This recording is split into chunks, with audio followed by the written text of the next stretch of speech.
The prophets of a brave new world, captains of industry, have visions grand and great designs, but none have room for me. They see a world where everyone is rich and smart and young, but if I live to see such things, too late for me they come. In recent months, more than 1 million people, most of them young, have protested against a new economic order called globalization. This represents one of the greatest popular movements since the 1960s. Surely never before has the human race enjoyed such amazing capacity to create wealth and reduce poverty. Yet never before has the gulf between rich and poor been so vast and inequality so widespread. The facts of globalization are revealing. A small group of powerful individuals are now richer than most of the population of Africa. Just 200 giant corporations dominate 1/4 of the world's economic activity. General Motors is now bigger than Denmark. Ford is bigger than South Africa. Unseen by shoppers in the high street, the famous brands of almost everything from running shoes to baby clothes are now made in very poor countries with cheap labor, at times bordering on a form of slave labor. Tiger Woods, the golfer, is paid more money to promote Nike than most of the entire workforce actually making Nike products here in Indonesia. Is this the global village we are told is our future? Or is it merely an old project that used to be run by the divine right of kings and is now run by the divine right of multinational corporations and by the financial institutions and governments that back them? This film is about these new rulers of the world, and especially their impact on one country, Indonesia.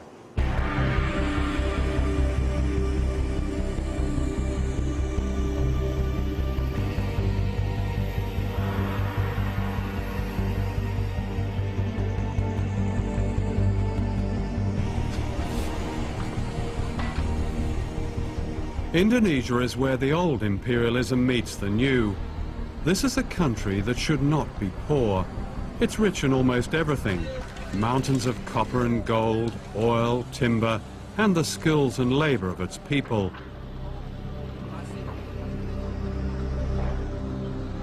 Colonized by the Dutch in the 16th century, Indonesia was plundered by the West for hundreds of years, a debt that is yet to be paid back. Ratusan tahun lamanya Indonesia itu dihisap oleh negara-negara utara. Bukan hanya Indonesia, semua negara-negara kulit berwarna. Sehingga Barat menjadi kuat, menjadi makmur, menguasai keuangan dan perdagangan sampai sekarang. Nah, sekarang didikte oleh IMF, oleh Bank Dunia. Negeri yang begini kaya diubah menjadi negara pengemis sekarang, Indonesia. Karena tidak adanya karakter pada elit.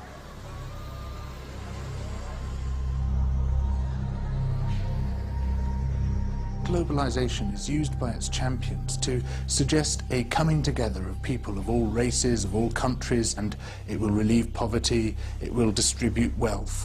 What we're actually seeing is precisely the opposite processes in train, that the poor are becoming markedly poorer, while the very wealthy are becoming staggeringly wealthy. And here are some of the staggeringly wealthy. This is a wedding in Jakarta of the Indonesian elite. Two merchant families are being united. 4 years ago, the World Bank called Indonesia a dynamic economic success, a model pupil of the global economy. Among the Versace dresses and diamonds are those who have reaped the benefits of the new global freedoms. Freedom to watch money make more money. In this respect, they could be any nationality. Outside this wedding, there's another world. In Indonesia, as many as 70 million people live in extreme poverty. We calculate that it would take an Indonesian worker, like one of the waiters serving here, 400 years to pay for this wedding reception.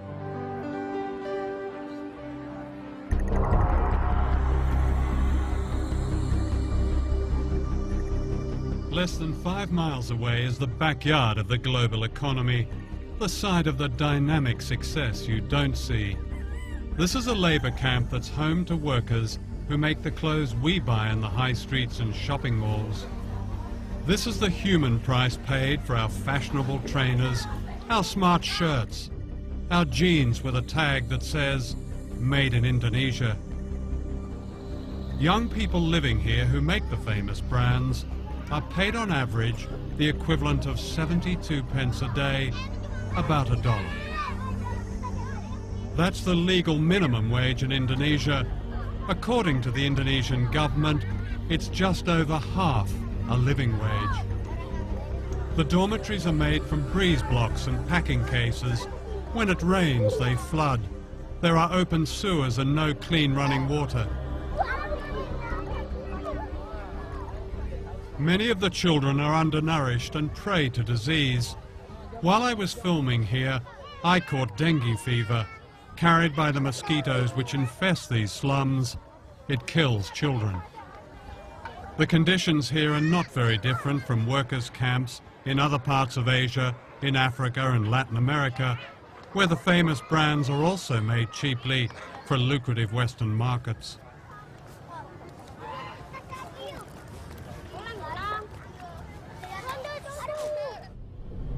And this is where they work, in what is called an economic processing zone, which means a vast area of sweatshops.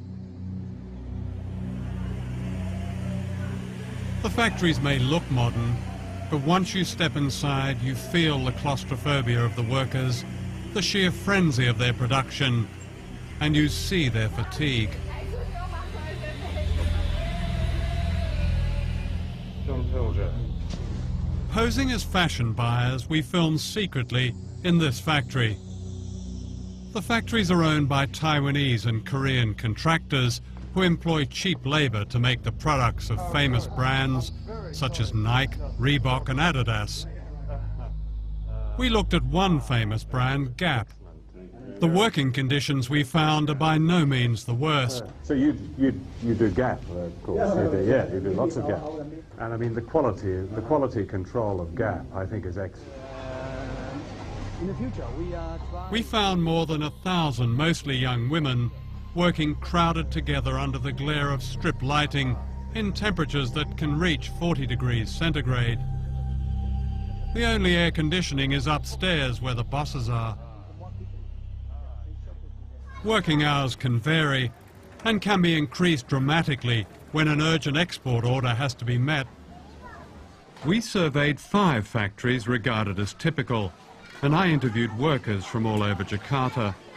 You work a 24-hour shift with just a couple of breaks, and then 2 hours later you start another shift. So in effect you work a 36-hour shift. Saya kerja long shift itu dari jam 7.30 sampai pagi lagi 7.30, pas terakhirnya sore jam 18.30. Are you given any choice? Nggak bisa. What would happen if you refused to do this 24-hour shift? Ya mungkin ada hukuman, tapi belum pernah menolak sih. Jadi takut aja.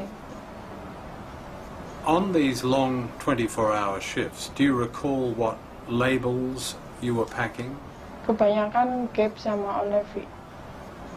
Do any of the people from the Gap company ever visit your factory?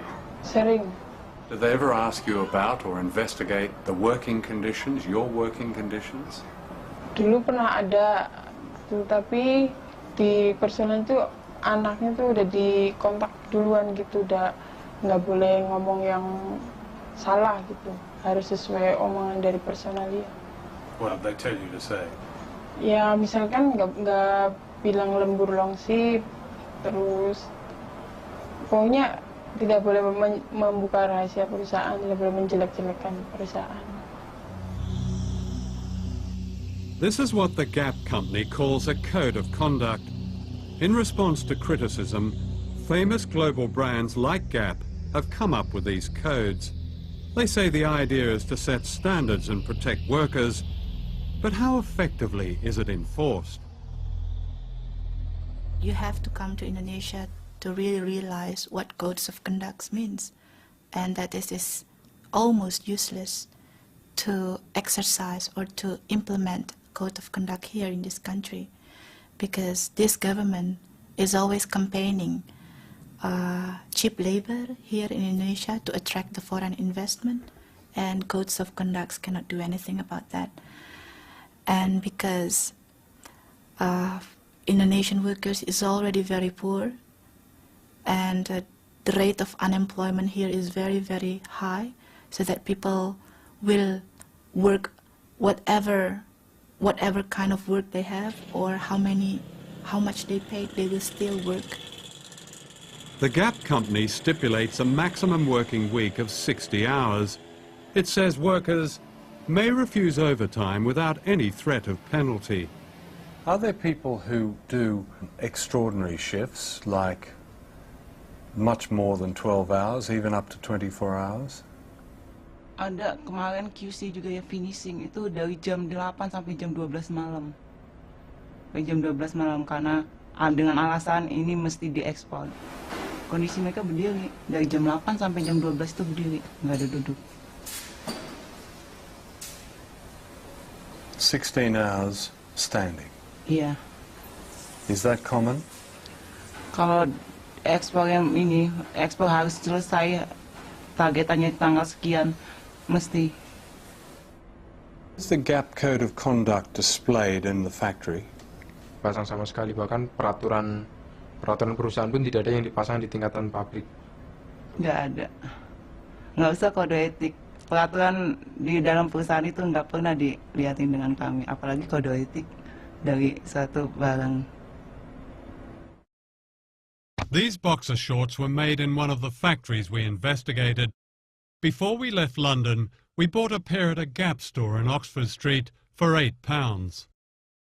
Out of that £8, an Indonesian worker gets less than 4 pence.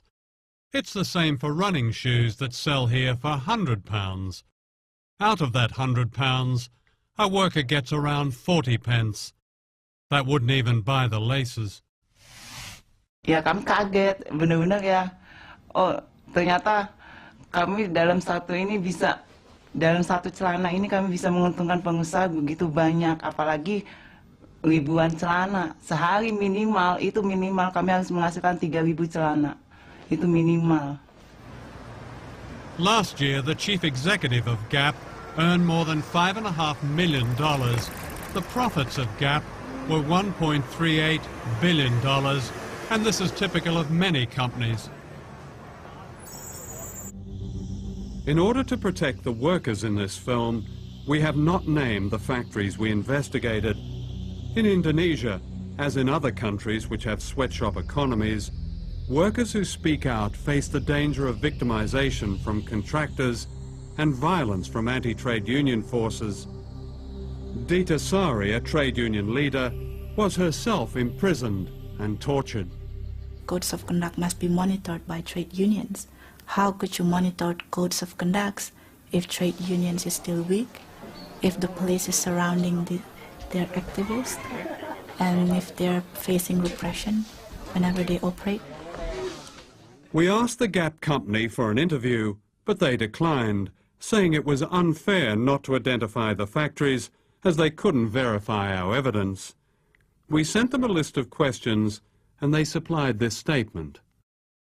Gap says it employs one of the most comprehensive factory monitoring programs in their industry. For some manufacturers, our standards are too tough and we refuse to do business with them. We prefer to work with them to fix the problem. We can't force them to comply.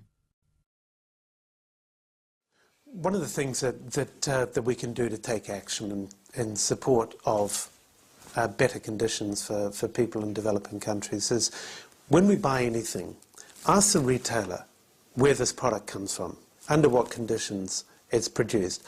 Write to the company that made the product and say you want assurances that this comes from a factory that treats its workers well, that gives its workers rights to be able to form trade unions, etc. And these are some very basic ways in which we can act as informed consumers. I'm not afraid to bend my back.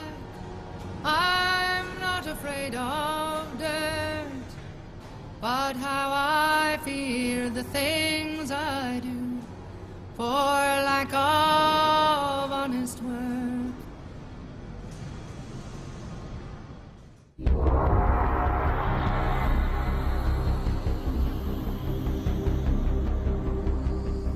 Globalization in Asia has a secret history. The great sweatshops and banks and luxury hotels in Indonesia were built on the mass murder of as many as 1 million people, an episode the West would prefer to forget. But many people here have not forgotten. In recent years, people all over the country have begun searching for the remains of loved ones murdered when General Suharto seized power in the mid-1960s, aided by the United States and Britain.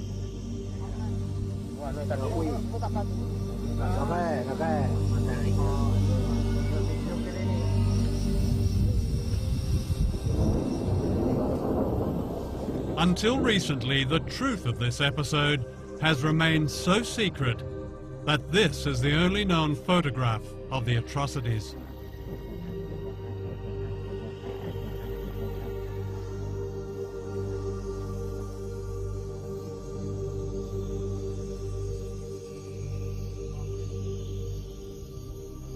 One day in early October 1965, a gang of thugs entered this school in Jakarta and beat to death the headmaster.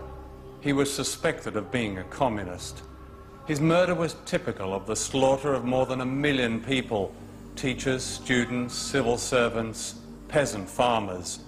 Described by the CIA as one of the worst mass murders of the 20th century, the origins of this terrible episode have been covered in mystery. Certainly it brought to power General Suharto. But what is now emerging is the extent to which he was secretly backed by the United States and Britain and by Western business leaders. Within a year of the bloodbath, Indonesia's economy was effectively redesigned in America, giving the West access to vast mineral wealth, markets and cheap labor, what President Nixon called the greatest prize in Asia. To Western business, the great value of General Suharto was that he succeeded in getting rid of the founder of modern Indonesia, Ahmed Sukarno, a nationalist who believed in economic independence for his people. He kept the great Western corporations out of Indonesia and threw out their agents, the World Bank and the International Monetary Fund. It was only when one of his generals, Suharto, seized power that the door was open to Asia's greatest prize.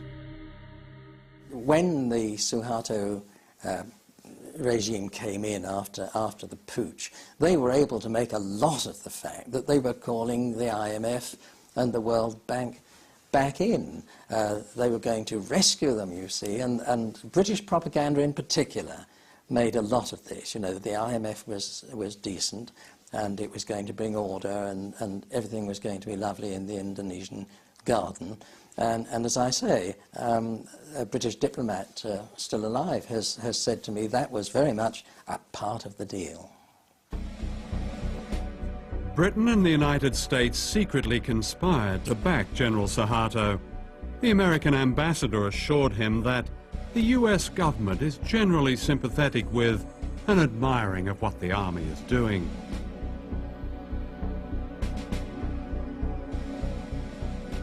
Thousands were rounded up. What was not known at the time was later revealed by American officials. The CIA had supplied a list of 5,000 opponents to be assassinated and embassy officials ticked off their names as they were murdered.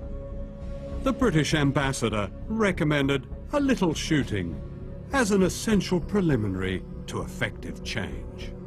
In the first few days, the British sources in particular purported not really to know what was going on.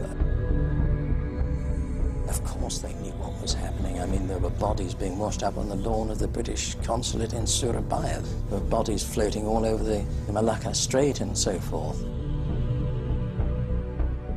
A man called Hadibroto, a lieutenant colonel or something, was anxious to take some troops, Indonesian troops, from the east coast of Sumatra, from the northeast coast of Sumatra, to east and central Java, so that they could take part in what we now know was this terrible Holocaust, really.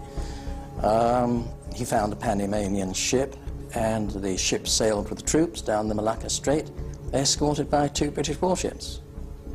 So the British were directly involved in, as what you describe, as a Holocaust? Well, I would count that some sort of involvement, wouldn't you? The American press reported these events not as a crime against humanity, but in terms of their economic advantage to the West. Time magazine called them vengeance with a smile, and the West's best news for years. Others described a gleam of light in Asia. The seeds of globalization were planted in the bloodbath. In 1967, the Time Life Corporation sponsored a conference in Switzerland that planned the corporate takeover of Indonesia. It was attended by the most powerful businessmen in the world, such as David Rockefeller.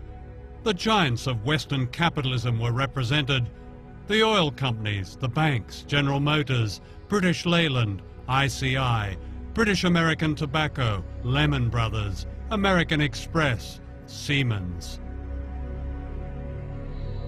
Across the table were Indonesian leaders approved by General Suharto. For Western business, it was the start of the gold rush, which later became known as globalization. No one mentioned the killing of 1 million people.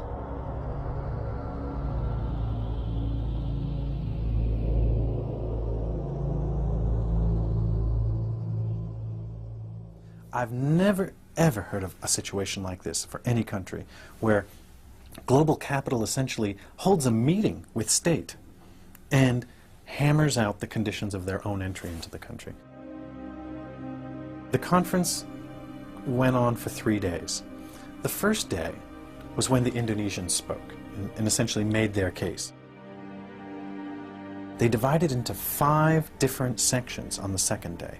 Sectoral meetings, mining in one room, food services, light industry in another, banking and finance in another, Chase Manhattan was there, and simultaneously they hammered out policies that were going to be acceptable to these global investors on a sector-by-sector basis, with each of the people going around the table saying, this is what we need to see, this, and they basically designed the legal infrastructure for investment in Indonesia.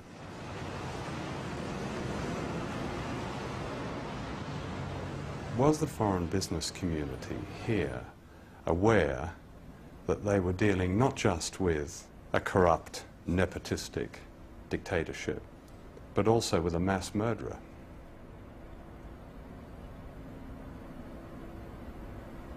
That's a very general question. Well, no, it's quite specific, actually. I mean, mass murder is mass murder.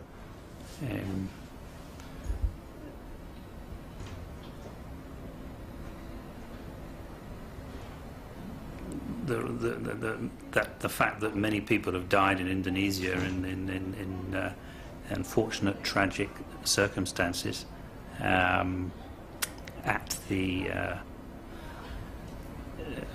directly or indirectly as a result of the previous regime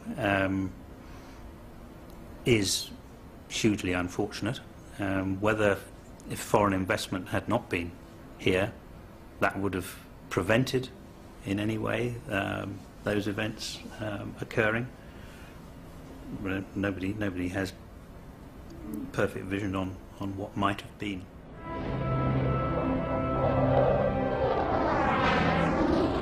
Globalization began in Britain in the 1980s when Margaret Thatcher dismantled much of manufacturing and poured millions of pounds into building up the arms industry. Indonesia became an important British arms market, and General Suharto was sold everything lethal, from fighter aircraft and missiles to warships and machine guns. Unknown to the British public, millions of pounds went to the dictator in export credits. In other words, a large part of his arms bill was paid by the British taxpayer. So important was Suharto as a business partner that the mass murderer was welcomed to London by the Queen.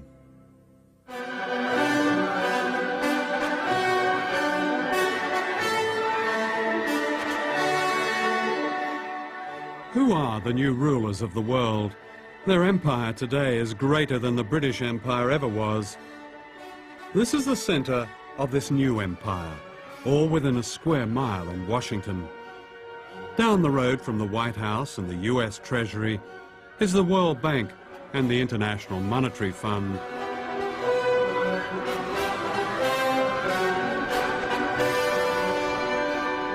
These two bodies are the agents of the richest countries on earth, especially the United States. The World Bank and the IMF were set up near the end of World War II to rebuild the economies of Europe. Later, they began offering loans to poor countries, but only if they privatized their economies and allowed Western corporations free access to their raw materials and markets. Debt has really been used as an instrument in order for the IMF and the World Bank to get their policies implemented in many developing countries. And we're into a situation now where the poorest countries are in a cycle, a vicious cycle of poverty. They can't get out. And the kind of debt cancellation that's been given still will not allow them to get out of this poverty trap. It's not a question of debt forgiveness, because actually many of the debts were incurred under pressure from the international institutions or were given in collusion with governments which weren't acting in the interests of their people. Let me ask you, do you know the difference between Tanzania and Goldman Sachs? Tanzania is a country that has a gross national product of $2.2 billion and shares it between 25 million people. Goldman Sachs is an investment firm which has annual profits of $2.2 billion and shares them among 161 partners. That's the world we're living in now.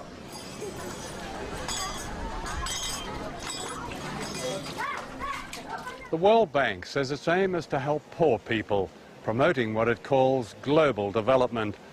It's an ingenious system, a kind of socialism for the rich and capitalism for the poor.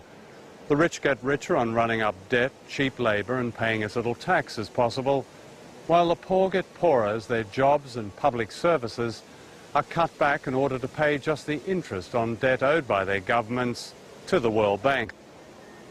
Here in Indonesia, where most people are poor, the handouts to the rich have been extraordinary, to say the least.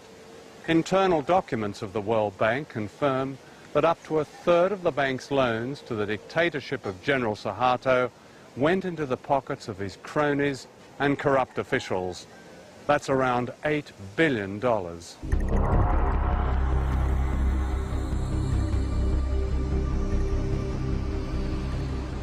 Globalization means that capital, big money, can be moved anywhere at any time without warning. In 1998, short-term capital was suddenly pulled out of Asia, crippling the miracle economy overnight.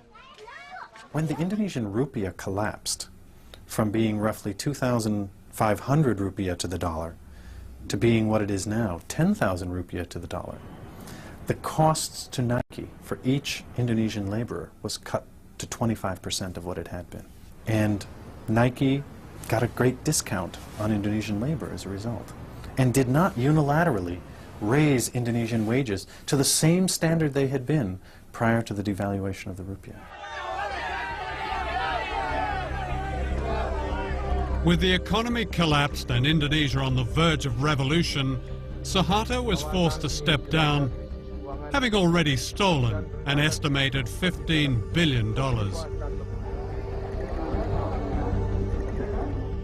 During his reign of more than 30 years, Suharto had handed out public utilities to his family and cronies. They owned most of the national power grid. Nothing was overlooked, from TV stations to a monopoly on taxis. Driving from Jakarta Airport, you even paid a toll to Suharto's daughter.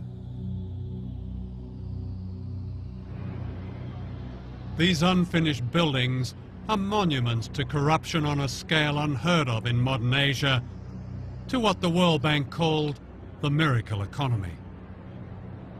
The bank presents itself as an economic development agency focused on the reduction of poverty. But in fact, the bank operated during the entire Cold War as an institution that distributed resources to mostly authoritarian regimes in the Third World that supported the West in the Cold War. So you had the irony of the West claiming that what they were defending in the Cold War was democracy and a certain vision of freedom, but doing so by upholding dictatorships like Indonesia around the world. What they did was they had plenty of projects, some of which surely were valuable, many of which were not. Every one of these projects, from the Indonesian government officials' point of view, was an opportunity to skim, to live a luxurious life, and the accumulated theft over the course of Suharto's new order, roughly 3 decades, was $10 billion that's unaccounted for, out of a total of about $30 billion that was loaned. And when I said to the Auditor General of the World Bank, what if a group of Indonesian citizens or even the government were to challenge the World Bank in the World Court over this loss of money? The citizens who bear the burden of this debt never got the money.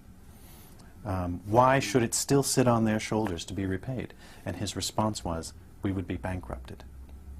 And I said, why? And he said, because this has gone on the world over.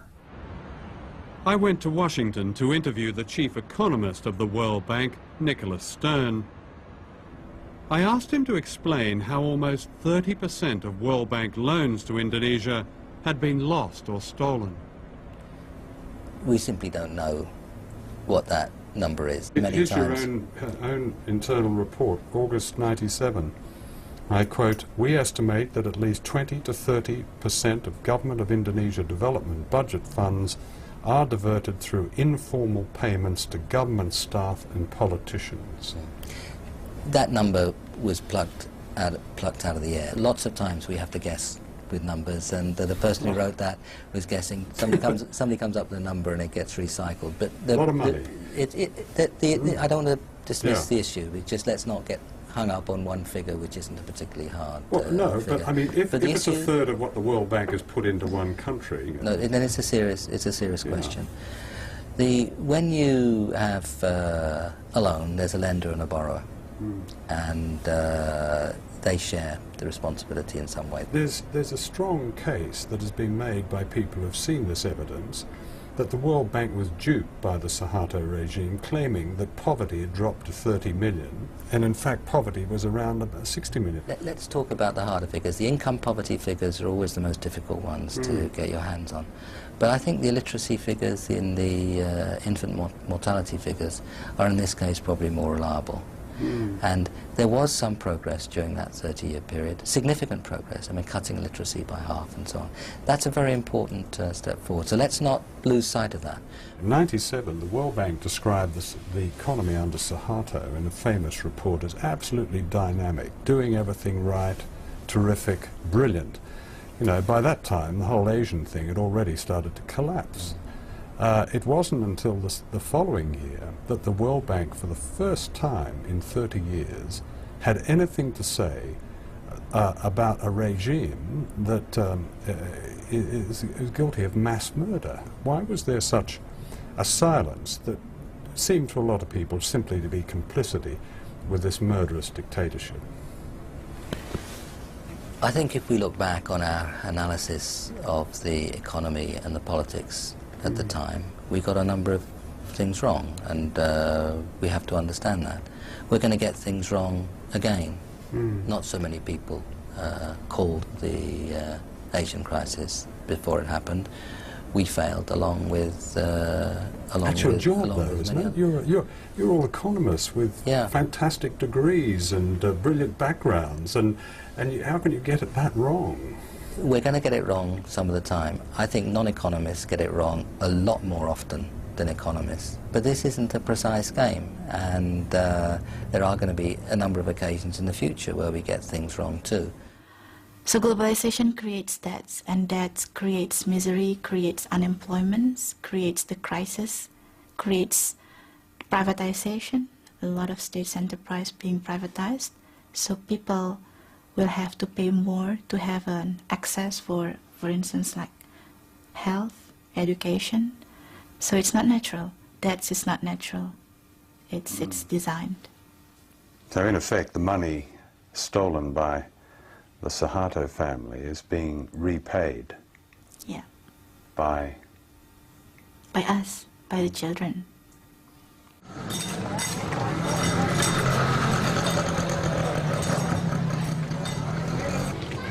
Every day, more than $100 million is transferred in debt repayments from the poorest countries on earth to the richest.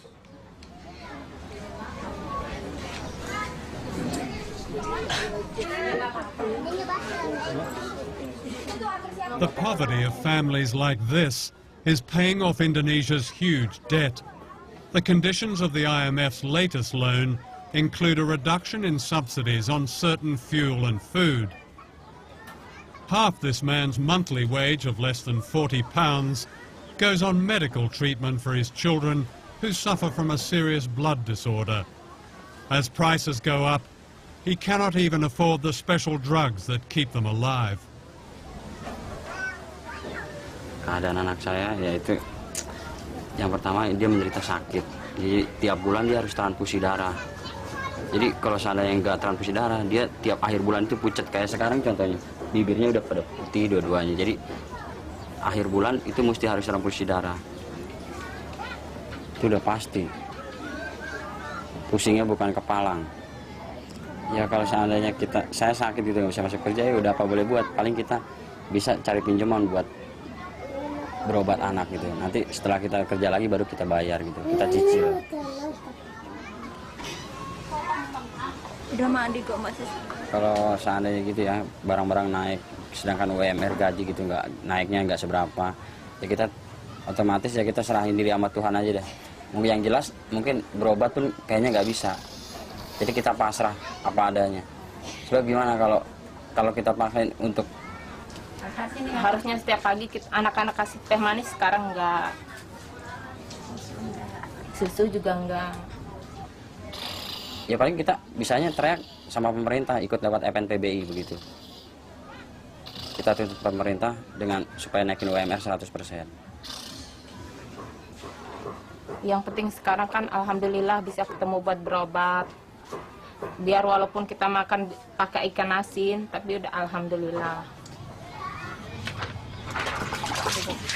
In the global economy, one American corporation dominates the world trade in food grains, while almost half the world's population, like this family, attempt to live on less than $2 a day.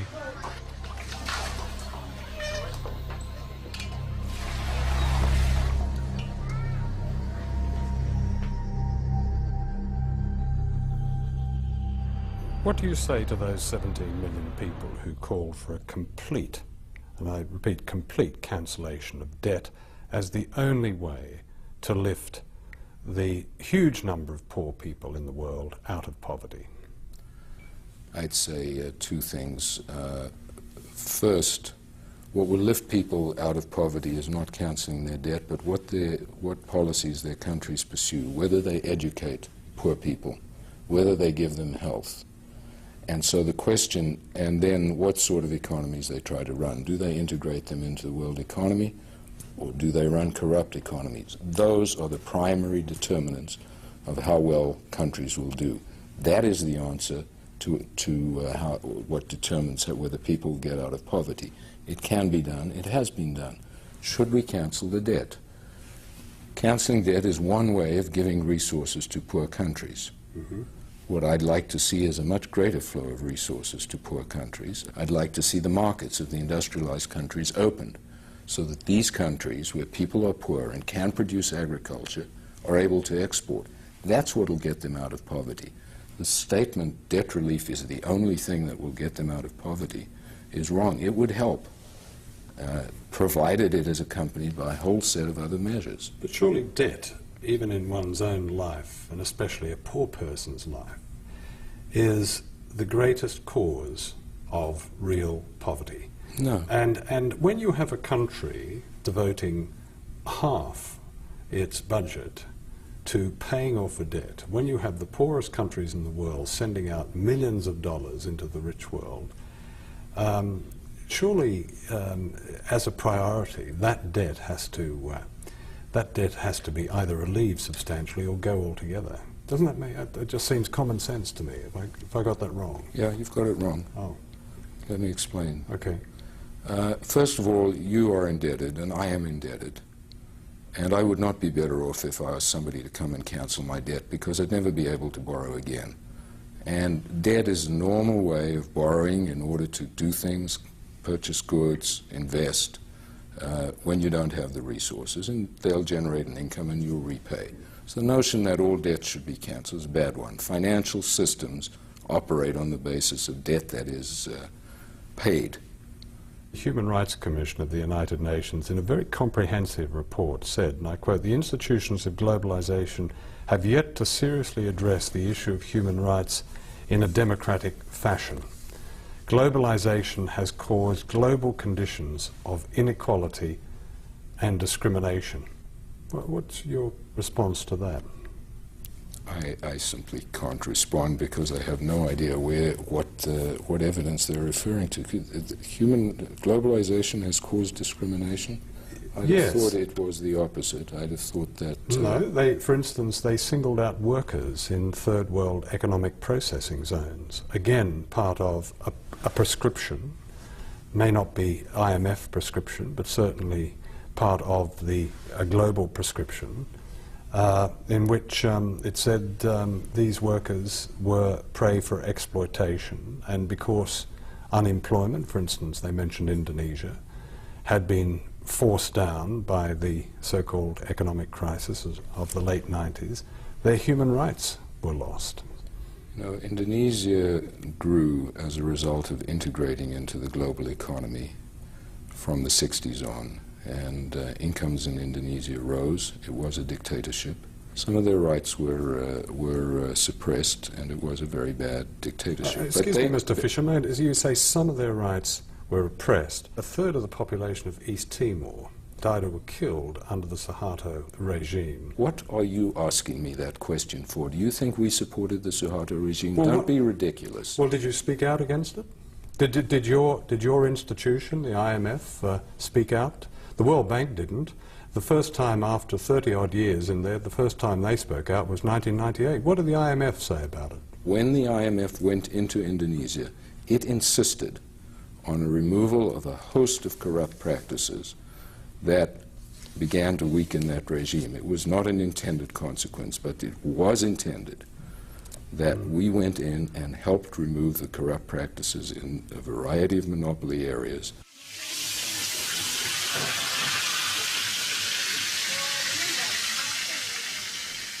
And because now the government, as recommended by the IMF, has already cutting off a lot of subsidies, not only oil and electricity, but also water and education and subsidies and agriculture. So it means that the workers, if they have sons or daughters, they have to pay more if they want to put their children to school. Before, of course, people eat 3 meals a day, but now they have to also make efficiency. So they eat, instead of 3, they eat twice a day, and or they reduce the quality of the food.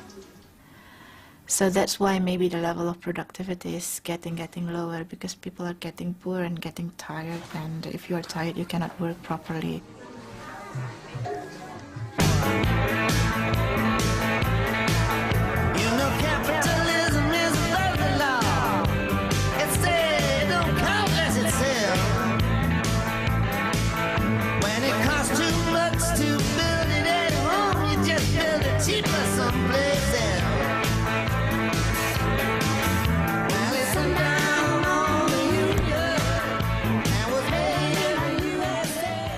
Two years ago, thousands of protesters from all over the world converged on the American city of Seattle, where the World Trade Organization was meeting. This was news because it happened in America.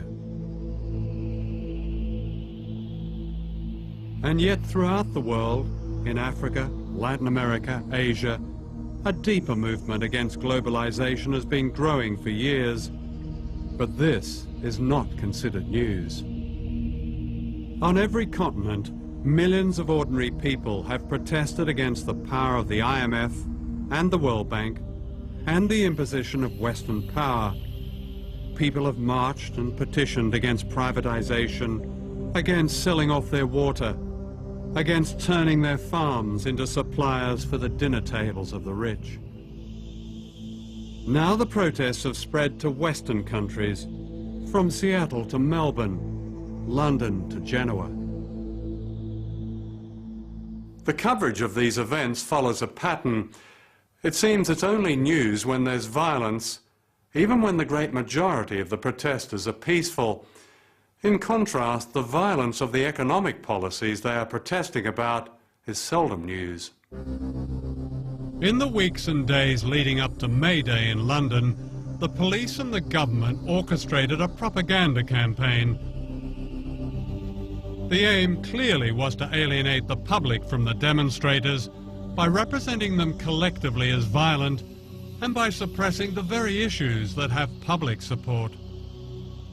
The limits of tolerance are passed when protesters, in the name of some spurious cause, seek to inflict fear, terror, violence and criminal damage on our people and property. To Tony Blair, the rich getting richer and the poor getting poorer is a spurious cause. When May Day came, 6,000 police turned part of London's West End into a giant detention camp. I think the issue of violence, which we're constantly asked about, is our main way in. I think the key to these things is actually getting mass amounts of people involved, because the media will put one point of view across time and time again, you know, the mindless hooligan side. But when you think about the mass redundancies, the poverty, the starvation, the literal raping of a country through third world debt and what have you, you know, that is violence on a huge scale. It's genocide. The newest ruler of the world is the World Trade Organization based in Geneva. The Economist magazine calls it an embryo world government, and yet no one has voted for it. The effect of its policies make it illegal for governments to hinder the profits of big business. This is known as free trade.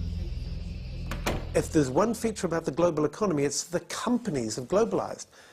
But we haven't regulated the global companies. And that's the change that we've got to put into this international system if we're ever going to get rules that are fairer to workers, fairer to the world's poor, fairer to all of those who are affected by this international production system. People can't stand by, they can't be spectators when we're faced with forces like this. they join this movement and the movement starts to gather momentum. Already we've had some extraordinary successes.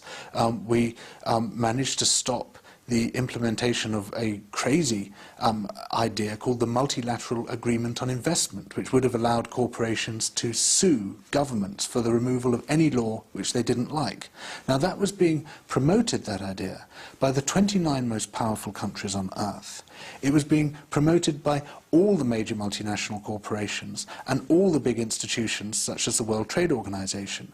And a ragged band of dissenters around the world managed to stop it. We beat them. And if we can beat that, we can beat anything. What is with the people is the fact that the corporations and the superpower are using more and more fabricated propaganda. People can now see through the spin. People know they cannot believe anymore what is said. And the people are starting to withdraw their support. They're starting to say, no, a government that only protects the Pepsi and the Coke and the McDonald's is not our government. In rich countries like Britain, globalization is well advanced. The disastrous selling off of the railways and the creeping privatization of everything from healthcare to air traffic control. The financial pages celebrate a booming economy, yet 1 in 5 British children grows up in poverty.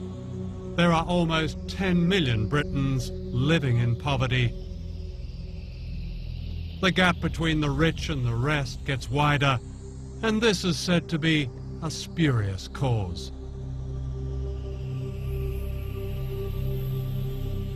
All over the world, millions of ordinary people are asking why they have no say in decisions that bring hardship to their lives. They don't accept the view of President Bush and Prime Minister Blair that there's no other way. In Britain, the fact that only 25% of the electorate voted for the Blair government is part of this great unease. Why, people ask, should we accept a system of winners and losers, a system that puts a dollar sign on every public service and almost every human value? Why not abolish the World Bank and the IMF and the World Trade Organization and replace them with genuine trade and development institutions that are democratically accountable? And why not cancel a debt that condemns nations like Indonesia to poverty and disease? These are dangerous times. The one superpower left in the world has made its ambitions clear. This is a document of the United States Space Command. It says, the globalization of the world economy will continue with a widening between haves and have-nots. It says only military dominance will protect America's commercial interests. Why should we accept this? Why should our children have to face these divisions and dangers? None of them is God-given. All of them can be changed.